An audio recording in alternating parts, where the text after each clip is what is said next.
So Kevin Love signed a very big contract extension with the Cavs this morning, a 4-year deal worth $120 million.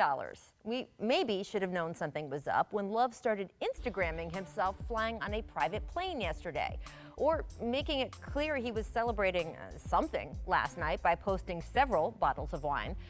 By the way, that was a $230 bottle of red, which is certainly a lot more money than I spend on wine that I buy at my local grocery store. But you know what? Mark Cuban once celebrated with a $90,000 bottle of champagne.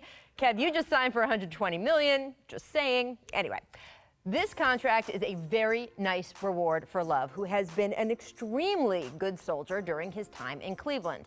It is not easy filling the Chris Bosh role on a LeBron James team. It involves sacrificing touches, sacrificing stats, being able to laugh it off when you're blamed for everything from losing streaks to subtweets to the bubonic plague. Now Love gets to go into this next season as the team's unquestioned star, which will give him some breathing room, but also perhaps will mark the return of Minnesota Kevin.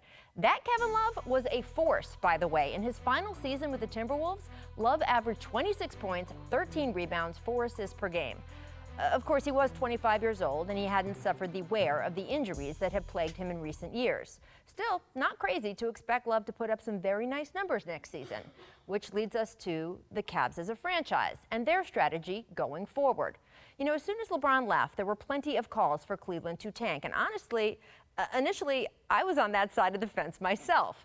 Tanking is the quickest way to a rebuild, especially for a team that doesn't tend to attract free agents. And in this particular case, there was incentive for the Cavs to really tank. Since the deal they struck with Atlanta for Kyle Korver, that means they only keep their 2019 draft pick if it ends up being inside the top 10. Cleveland just drafted Colin Sexton. There is something to be said for trying to pair him with another lottery pick next season. The problem with this strategy, though, is that rebuilds just are not that easy. Sure, there are some teams that pull them off, but those are the teams that are particularly good at nailing draft picks and at player development. Frankly, most teams don't fall into that category.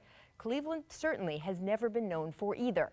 And while the process does seem to be working in Philadelphia, the Sixers had to go to such extremes to pull that off, Sam Hinkie lost his job over it.